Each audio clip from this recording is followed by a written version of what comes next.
My name is Daniel, and to this day I find it hard to talk about what I witnessed that night. Sometimes I wake up startled, hearing his voice in my dreams, repeating those words that marked my soul. His name was Joshua, and he was only 12 years old. No one in the church imagined that shy boy, who always sat in the front pew with his notebook in his hands, would be the messenger of something the world is not yet ready to understand. I met him at a prayer vigil, while the adults sang. He didn't look at the musicians or the lights.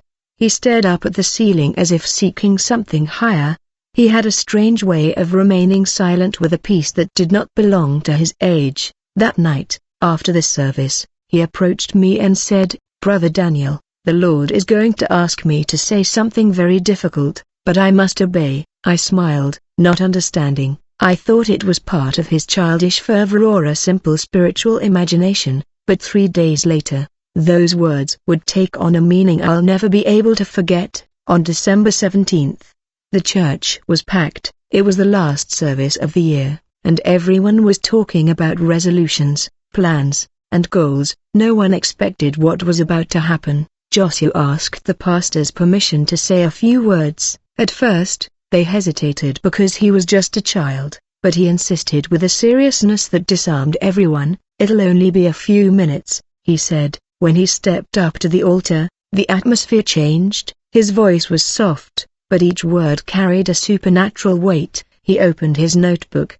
looked at the congregation, and said, "The Spirit of God showed me something that is coming. The nations will fall silent, and the noise of the world will stop." God hasn't stopped speaking, but man has stopped listening. At that moment, no one moved. His voice was like a whisper coming from somewhere else. "The Lord says," he continued, "the time will come when the temples will be full, but hearts will be empty, and when the noise of men fades, they will know what it is like to live without my presence." Some began to cry, others to look around nervously. A thick silence filled the room as if the air had stopped. Joshua looked up at the ceiling and added, "Heaven showed me a clock. Seconds remain, but there is still time to return." Then he lowered his head and said something that chilled my blood. "God asked me to deliver this message, and then I will rest." The pastor tried to come closer, but Joshua calmly raised his hand, as if he already knew the moment had come.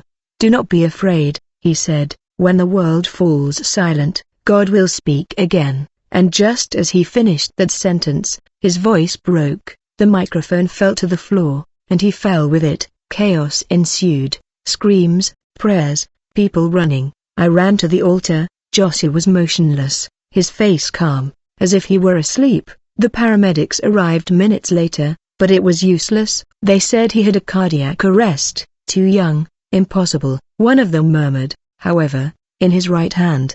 He was still holding his notebook. I opened it, trembling, and saw a single sentence written in smudged ink. "When man is silent, heaven will answer." That night I couldn't sleep. In my mind, only his words echoed. "The noise of the world will stop." How could a child speak like that? Where did that authority come from? The news didn't cover it for them. It was just a tragic fainting spell, an unexplained medical condition. But for us, those of us who heard him, something changed. It was as if his death had opened a rift, invisible between heaven and earth. Within a few days, the city began to experience strange things, sudden storms, days without sun, animals acting as if they sensed something. A neighbor said that the river seemed to breathe faster, and I couldn't get that look of his out of my mind, that calm that precedes eternity. The pastor tried to speak at the next service, but no one could do so without crying. Joshua's notebook was left on his empty chair, and every person who passed by touched it as if it were a reminder from heaven. That's when I noticed something.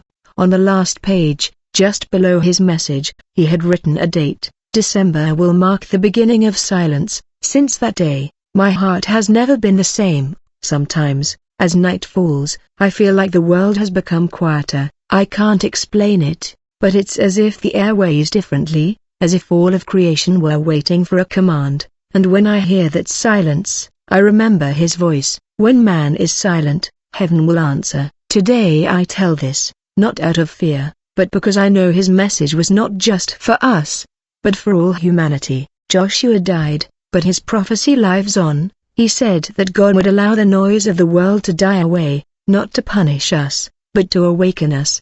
He said that when the earth was filled with voices without truth, God would silence everything so that only His would be heard, and that is already happening. I don't know how to explain it, but I feel that the clock He saw is ticking, that the silence He announced is about to begin, and perhaps when it arrives it will not be the end of the world, but the beginning of something new, the moment when man will finally be still to hear what heaven has always wanted to say. That's how Joshua died, with a smile on his face and a message on his lips. God will speak clearly, and even though the world ignored him, that night I understood something. When God uses a child, He doesn't do it to frighten, but to remind us of what adults forget, that there is still time to return to Him. 3 days had passed since Joshua's death. The church, once filled with praise, became a place of sighs. Every pew seemed to cherish his absence. The children asked about him, and the adults still couldn't understand how such a fragile little boy could have uttered such powerful words. On the altar, the notebook remained covered with a white cloth, as if it were a silent witness to something we couldn't fully comprehend. One morning, the pastor asked me to help him organize some things in the church office. While we were moving some boxes, I heard the wind filter through the window, making a sound similar to a sigh. I don't know why, but I felt the need to look toward the desk where Joshua used to sit after services. In the corner, under a Bible open to the book of Joel, there was a folded envelope sealed with tape. At the top, written in childlike handwriting, was the phrase, "Open only when there is silence." I shuddered. The pastor took it with trembling hands and placed it on the desk without saying anything. The room was filled with a heavy silence, the kind of silence you don't seek, but suddenly falls. The pastor looked at me, took a deep breath, and said, "Daniel, I think it's time." He carefully broke the seal, like someone opening a sacred relic, and inside was a crumpled sheet of paper written in pencil. They were loose sentences, some incomplete, as if written through tears or in the middle of the night. The first one read, "The Spirit wakes me in the night, shows me the earth covered with noise. Everyone speaks, no one listens." The second, "The Lord says, noise is not sound, it is rebellion, it is man occupying the space that belongs to heaven." And at the end, a shorter one, barely legible, "When the silence comes, no one fear, it's the sign that He is near." The pastor couldn't hold back his tears. He closed his eyes and began to pray in a low voice. I, on the other hand, stared at that clumsy, childlike handwriting, yet filled with a depth that no adult could fake. It was as if each letter carried the weight of a revelation. That night I couldn't sleep. His words echoed in my mind. Noise is not sound, it is rebellion. I wondered if that was a metaphor or a literal warning. Would God really silence the world? And what would that silence be like?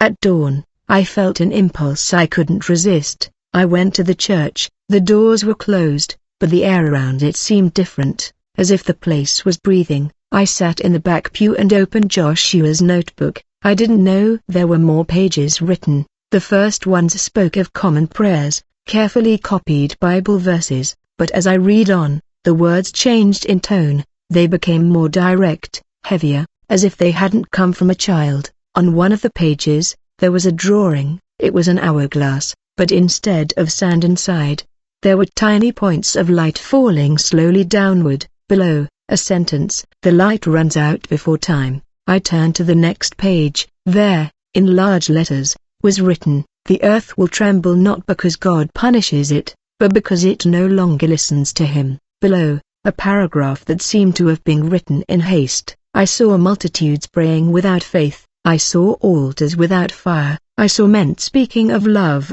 but without a cross. And the Spirit told me, when a man preaches without tears, it is a sign that he has forgotten me. I had to close the notebook. I couldn't continue. There was something in those words that weighed more than air. They weren't pretty phrases.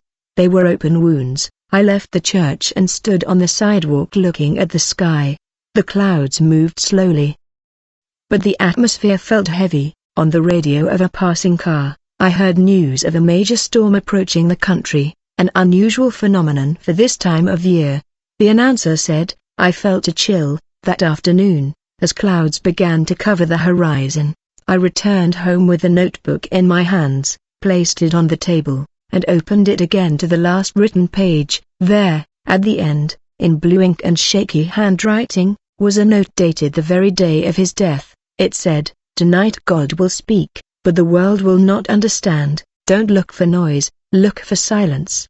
Beneath the phrase was a simple drawing, an unlit lamp with a tiny flame still burning, and at the bottom of the page, one word, hope. I couldn't hold back my tears. I knelt by the table and wept like a child. I felt something sacred was happening, something the whole world was ignoring. That night, at the exact same hour Joshua had fallen at the altar, the storm began.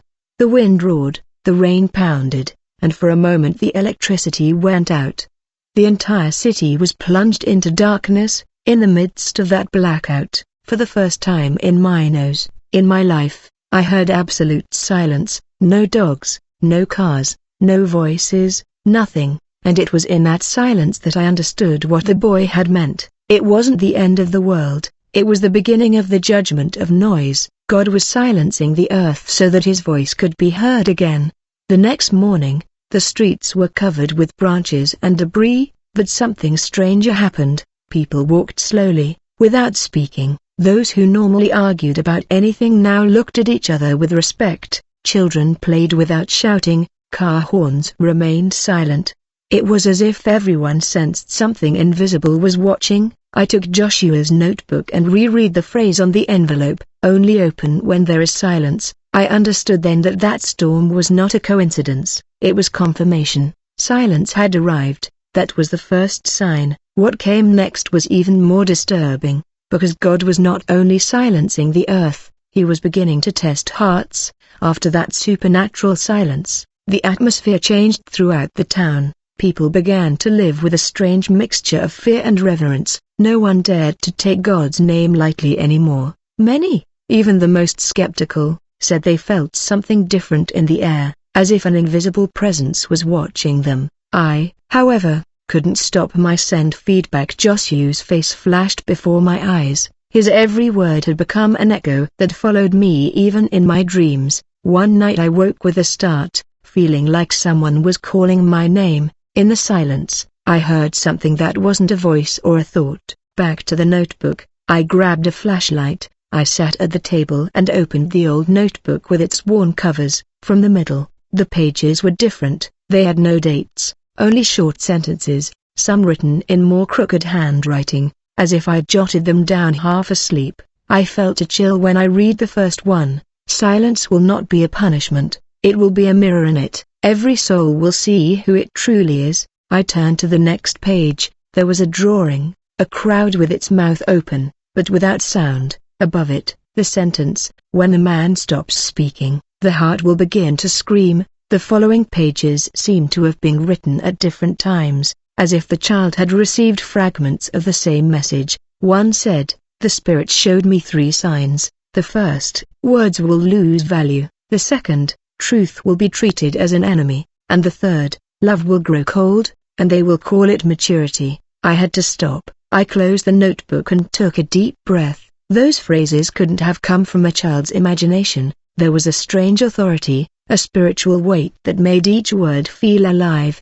The next morning I took the notebook to the pastor. He received it carefully, opened it, and began to read in a low voice. When he got to that last part, he looked up and said, This isn't symbolic, Daniel, this is literal." He showed me a page where Joshua had written in large, firm handwriting, "The noise will end when God withdraws his spirit, then men will talk a lot, but no one will hear them. It will be the end of meaningless sound." The pastor was silent for a few seconds and then added, "The boy understood something we haven't wanted to accept. It's not a physical silence, it's a silence of the soul. It's when people no longer feel God, but continue to act as if nothing were happening." Those words pierced me. For days I couldn't concentrate.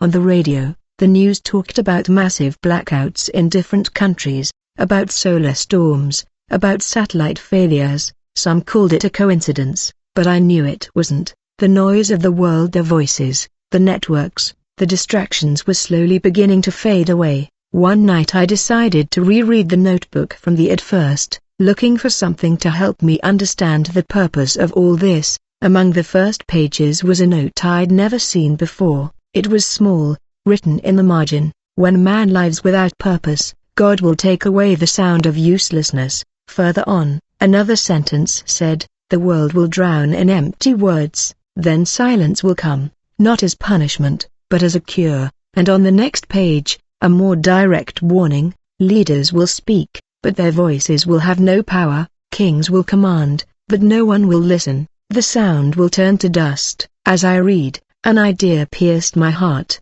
Joshua's message wasn't just for the church, it was for everyone. It was a worldwide call, a warning from me that humanity was about to enter a time when God would allow our own voices to become noise so that we might learn to listen to His again. The pastor organized a small gathering to read some parts of the notebook in public. That night, the church was full again, but the atmosphere was not the same as before. No one went out of habit, no one spoke loudly.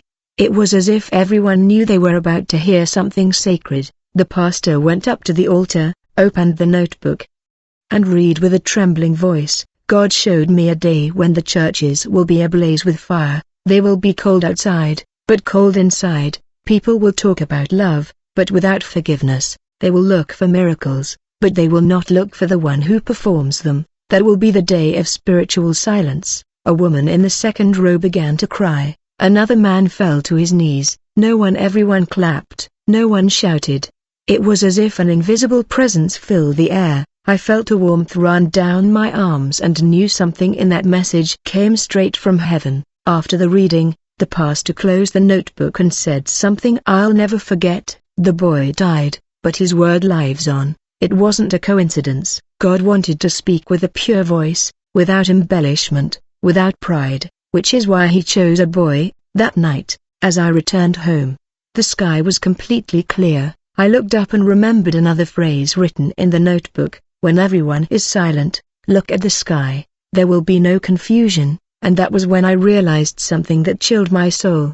The boy never said that silence would come after the judgments, but before. The silence was the prelude to change, the warning that the Holy Spirit was slowly beginning to withdraw from the nations. The following days confirmed this. People began to behave differently. There was no more empathy. The conversations were empty. Families distanced themselves for no reason. There were no explosions of violence, but there was an invisible coldness.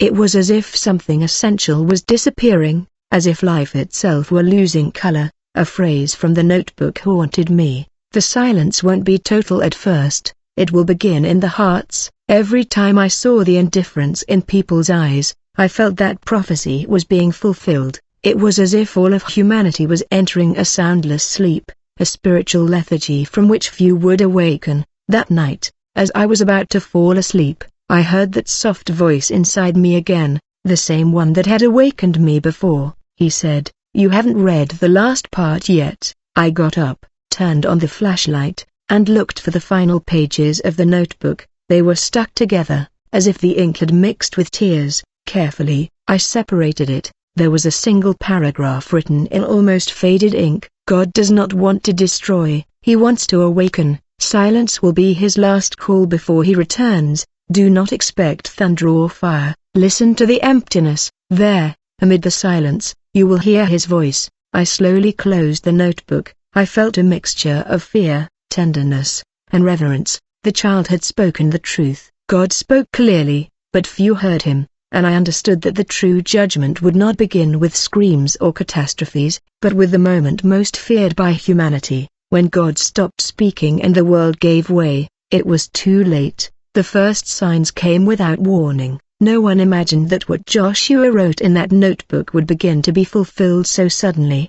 It was as if an invisible hand was turning the world in an unknown direction. It all started with small things. The stations began experiencing strange interference, phones were failing for no reason, and the networks, which were always full of noise, began to go empty. People said it was a connection problem, but I knew it wasn't. It was something spiritual. It was the silence the child had announced, beginning to manifest itself layer by layer. One Friday night, while I was watching the news, The television signal stopped, the image froze, and the anchor's voice cut out mid-sentence. For almost 3 minutes there was nothing, no sound, no picture, no static, just a black screen. It wasn't a blackout, the light was still on, but the sound disappeared completely. Then the broadcast came back on. But the anchor's face looked pale, as if he'd felt it too. He said, "No, we know what just happened, everything stopped." That same night I called the pastor. "No," he replied, when I finally managed to reach him the next day. His voice was breaking. "Daniel," he told me, "the clock in the sky began to move." He told me that in the middle of the night he woke up with a start, and for the first time in his life he heard nothing, no crickets, no cars, no wind. Absolute silence covered the entire neighborhood. It was as if creation were holding its breath. He said, the following weeks, the world changed pace. The usual noise, the bustle of the streets, the horns, the markets, the music slowly began to fade. In its place, a strange silence took over the noisiest places. The news reported that acoustic anomalies were occurring in various cities. It sounded scientific, but those of us who had read Joshua's words knew what it really meant. God was silencing the world. One night at church, the pastor gathered the few who were still congregating. We were barely 20 people. On the altar, he placed Joshua's notebook and opened it to the page that said, "The noise will end when God withdraws his spirit." He read it with a trembling voice and then added, "The child told us the truth. God is withdrawing his presence little by little, not to destroy us, but to test us." Then he asked us to pray, but not as before, not with music, or microphones, or shouts, just silence. We knelt. For the first time, there was no singing or applause, only shallow breaths and tears falling to the ground, and it was in that silence that I felt God's presence stronger than ever. I understood that Joshua was right. When man falls silent, heaven begins to speak. The next day, news spread around the world, a global collapse in communications systems. Satellites were out of service, stations were unresponsive, and millions of people were disconnected. Governments called for calm, but no one knew what was happening. It was as if the voices of the world had been silenced from one moment to the next, and the most disturbing thing was what came next. The emotional silence. People walked expressionlessly, in the plazas, in the supermarkets, in the temples. The atmosphere was dense. No one argued anymore, but no one laughed either. It was as if words had been corrupted. I ran into a neighbor who used to talk non-stop. I greeted her, and she just looked at me with a blank smile, without responding. It was the first time I understood the verse, "They may have eyes, but they will not see. They may have ears, but they will not hear." One afternoon I returned to church. The place was emptier than ever. The pastor was sitting in front of the altar with Joshua's notebook open on his knees. I approached and asked him, "What else does it say?" He looked at me sadly and showed me a page I hadn't seen before. There, in firmer handwriting than the others, Joshua had written, "The silence will be like a veil behind him. Each heart will show its truth. Some will feel peace, others will feel fear. It won't be the end of the world, it will be the end of appearances." Those words pierced me. I looked at the pastor, and he said something that left me speechless. "The judgment has already begun, Daniel, and it didn't begin with fire, but with silence." That night, as I walked home, I saw the sky covered by a kind of glow. It wasn't a dawn, nor a storm, nor fire. It was a white light that didn't burn, but it made everything look different. I heard the sound of the wind stopping, as if it had struck something invisible. For a moment, the world seemed to hold its breath, and I felt a voice deep in my soul saying, "This is what my little one announced." The next day, social media was filled with messages from confused people. Some recorded videos trying to reproduce sounds. Without success, musicians said their instruments didn't sound the same. Others claimed to hear a faint hum, like a vibration coming from the sky. But among all the theories, one phrase was repeated in the comments, "And if this is what the child said." In some churches across the country, they began holding vigils, not to sing, but to remain silent. People would drive, kneel, and remain still for hours. Some wept, others simply breathed deeply. seeking to feel something they had long since lost. God's Spirit hadn't disappeared. It was just manifesting itself in a way the world no longer remembered. One day, the pastor called me and said, "Come quickly." When I arrived, I found him standing in front of the altar with a look of astonishment. On the notebook was a new page that none of us had seen before. It wasn't written in pencil or ink. It was as if the letters had appeared on their own, engraved by pressure on the paper. It read, "Humanity wanted to speak more than God, and now it won't know what to say. But those who remain silent will hear my voice in the void." We looked at each other, not understanding how there could be a new page if the child had already died. The pastor, with tears in his eyes, only said, "God continues speaking through what he left behind." That night the Spirit made me understand something that marked me forever. Silence wasn't absence, it was presence without distraction. It was God purifying the noise, laying bare hearts, and I understood that not everyone would endure silence. Because for many, hearing their own soul was more terrifying than any thunder. The childry Joshua had said it all with the simplicity of one who doesn't seek fame, only obedience. God doesn't come to frighten, he comes to awaken. Since then, I look at the sky with different eyes. When the city falls silent, I'm not afraid. I know it's the Spirit approaching once more, and I think of Joshua, that little messenger who died with a smile on his face, leaving the world with the purest warning. When all is silent, heaven will speak. The silence had spread beyond our town. It was no longer a local phenomenon, it was worldwide. The newscasts spoke with fear, using words like global pause, atmospheric silence, or planetary acoustic event. But those of us who had heard the child's voice knew that none of it was a coincidence. This was spiritual. The noise of the world was dying, and along with it, the voices that pretended to represent God. One afternoon, the pastor urgently called me. His voice sounded tense, broken. "Daniel, come quickly, what he wrote is happening." I ran to the church, and when I entered, I knew something different was happening. The place was full again, but the atmosphere was not the same. There was no longer joy, but fear. At the altar, the pastor held Joshua's notebook with trembling hands.